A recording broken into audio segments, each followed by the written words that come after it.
I have always had mixed feelings about Tom Holland's Spider-Man. Not because I dislike the character, and not because I think these movies are dogshit. In fact, every film in this trilogy contains something that I genuinely enjoy. Homecoming is a perfectly decent introduction to this version of Peter Parker. Far From Home delivers some of the most visually creative sequences in any Spider-Man or MCU film through Mysterio. And No Way Home undeniably resonates with a lot of people emotionally.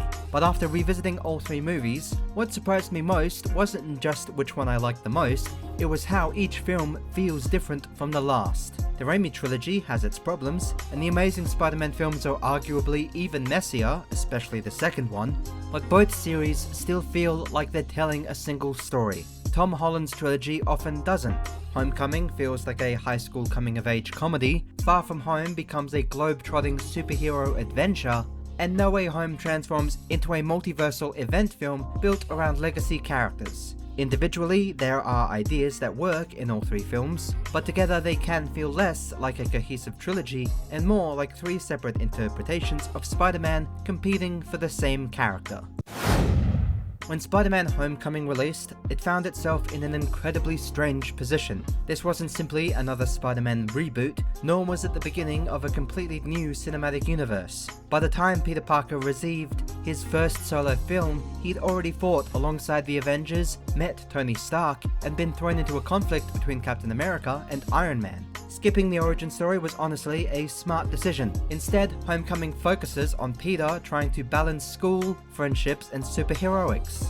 And for the most part, it definitely works. Tom Holland is instantly likable as a younger Peter Parker, the high school setting feels fresh, the humour lands far more naturally than many other MCU films, and Michael Keaton's Vulture remains one of Marvel's strongest villains. The biggest issue is that while Peter feels like Spider-Man, the film often treats him more like Tony Stark's apprentice. His suit comes from Tony, his technology comes from Tony. His biggest motivation is earning Tony's approval, and much of the emotional conflict revolves around proving he's worthy of joining the Avengers instead of discovering what it truly means to become Spider-Man.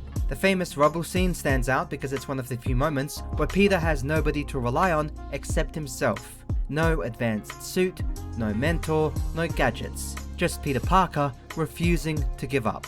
It's easily the strongest moment in the film because, for a brief moment, he stops feeling like Iron Man Jr. and finally feels like Spider-Man. Unfortunately, that independence rarely lasts. It leaves much of the film feeling more interested in Peter's relationship with Tony than his own identity. Even Peter himself can feel frustrating at times. I understand that this version is supposed to be younger and more inexperienced, but the film often pushes that idea so far that he feels incapable of handling even relatively straightforward situations. Rather than making his mistakes feel like natural growing pains, they can become oddly demoralizing, as if he's constantly failing simply because the plot needs him to.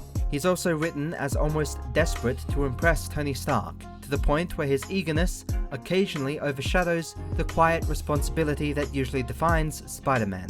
Peter should absolutely make mistakes, but here, they feel often manufactured instead of genuinely earned.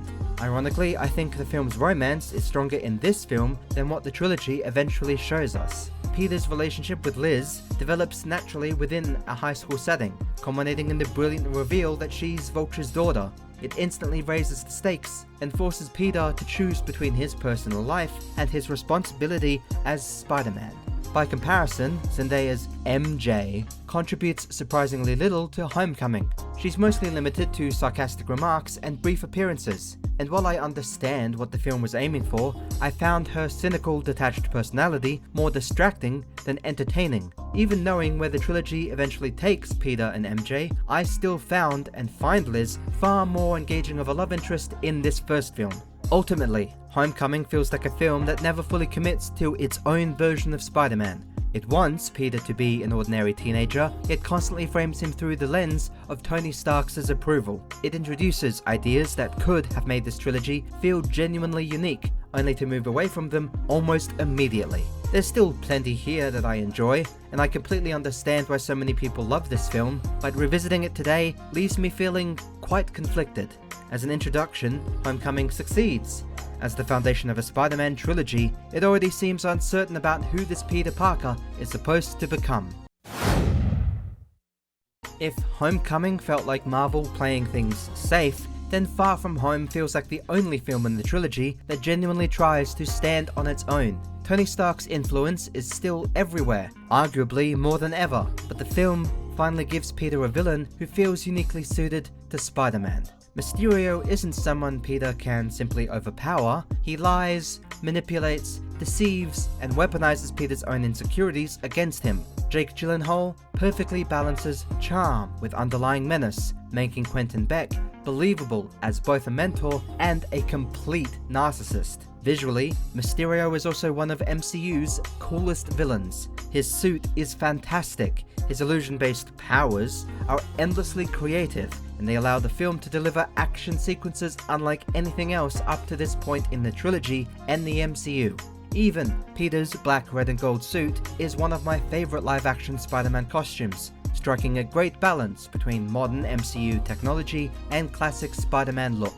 The illusion sequences are easily the highlight of the trilogy. Dead Iron Man comes out of the ground before Peter, he falls almost endlessly, and every decision he makes is manipulated by Mysterio's illusions. It is visually stunning, genuinely unsettling. This is Spider-Man at his most mentally vulnerable, not because he's physically weaker than his opponent, but because he can no longer trust his own senses. It's easily the best sequence of the film, and arguably the single greatest action scene across Tom Holland's entire trilogy. Unfortunately, Far From Home also doubles down on some of the problems that I had in Homecoming that it introduced. Despite Tony Stark's unfortunate sacrifice, Peter still finds much of the film relying on Stark technology instead of his own abilities. The Edith glasses are probably the biggest example of this, feeling less like something Spider-Man would naturally use, and more like yet another reminder that this version of Peter can never quite escape Iron Man's shadow. Ned continues to contribute very little beyond comic relief,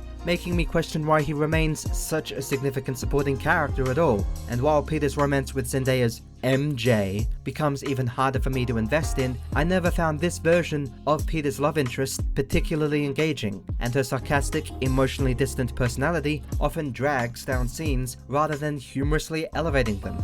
More importantly, the relationship itself feels incredibly underdeveloped. It isn't until she discovers Peter's identity that she begins showing some kind of genuine interest in him, which makes me feel like the romance is even more artificial. Compared to the natural chemistry Peter had with Liz in Homecoming, this relationship never convinces me that these two genuinely belong together.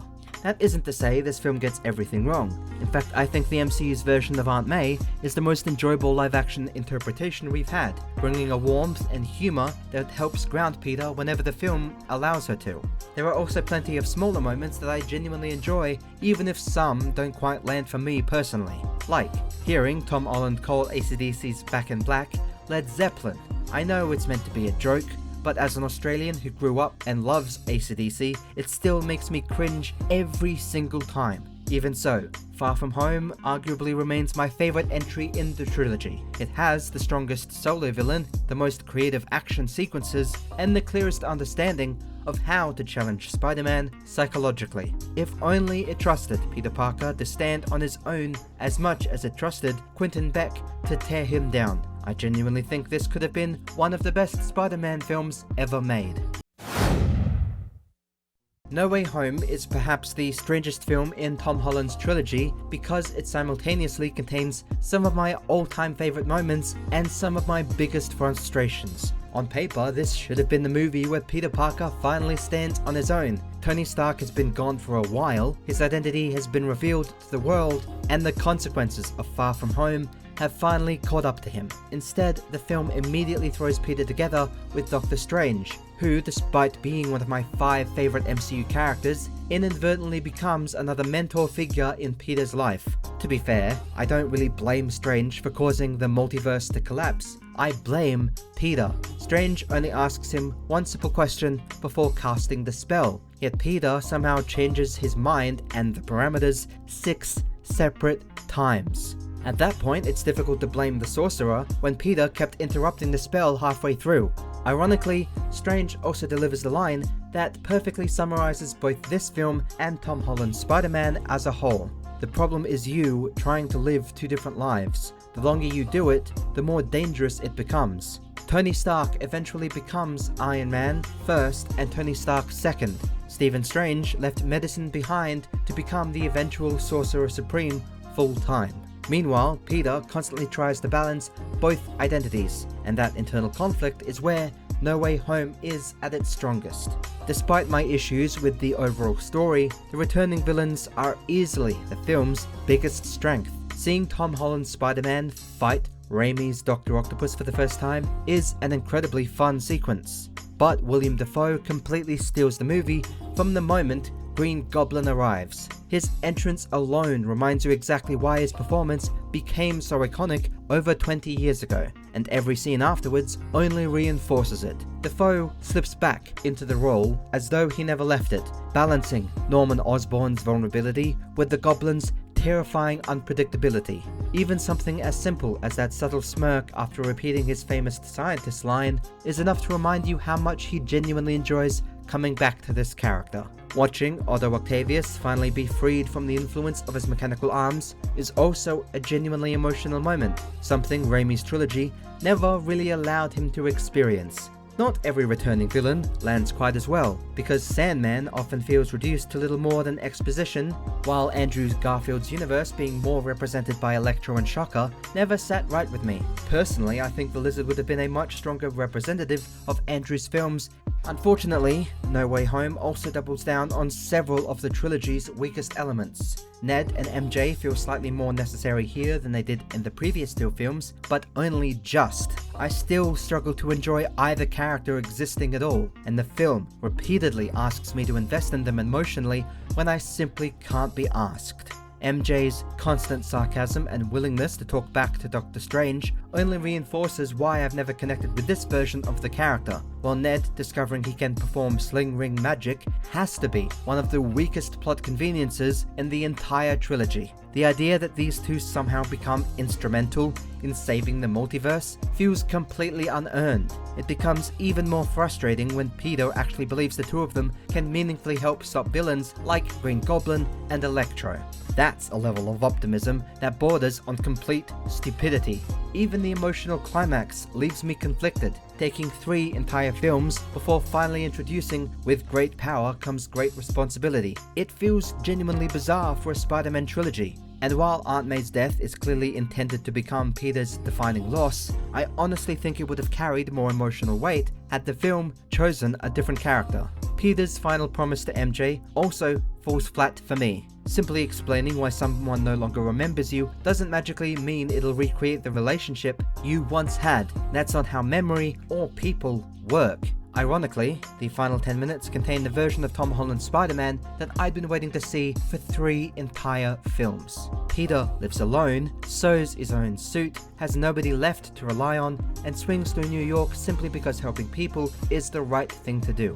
No Iron Man technology, no Avengers, no mentor, no safety net, just Spider-Man. Even the nostalgia-heavy moments, like Andrew Garfield and Tobey Maguire's entrances, sometimes feel staged to pause for audience applause rather than serving Holland's story, which only makes the ending stand out even more. For the first time, Peter feels completely and truly independent, and it's easily the strongest direction this trilogy could have taken. But that's also why I'm conflicted about Brand New Day bringing Ned and MJ back. No Way Home finally gave Peter a clean slate, allowing him to become the Spider-Man I'd wanted to see from the very beginning. Reintroducing those relationships risks undoing the very lesson the ending worked so hard to establish. As an ending, No Way Home succeeds because it strips Peter of everything. As a Spider-Man film, however, it spends far too much of its runtime celebrating the past before finally allowing Tom Holland's Peter Parker to become his own. Ultimately, I don't think Tom Holland's Spider-Man trilogy is bad. In fact, there are genuinely things I've listed that I like about all 3 films. Homecoming captures the awkwardness of being a teenager, Far From Home delivers the trilogy's best villain and most creative sequences, and No Way Home finally gives Peter the consequences and independence that the character arguably needed all along. But as a trilogy, these films often feel disconnected from one another, constantly changing their priorities tone, and even their understanding of who Peter Parker is supposed to be. The Raimi trilogy may stumble by its third film, and The Amazing Spider-Man may become even messier in its sequel, but both still feel like singular visions. Tom Holland's trilogy feels different because each movie seems to be searching for a different version of Spider-Man, Iron Man's successor, Tony Stark's legacy, the center of a multiversal event. It all culminates before finally allowing Peter to simply be Spider-Man during the closing minutes of No Way Home. For me, that's ultimately the problem with this trilogy. It contains 3 very different films, several genuinely great moments, and just enough potential to make me wonder what this version of Spider-Man could have been if it had known who he was from the very beginning.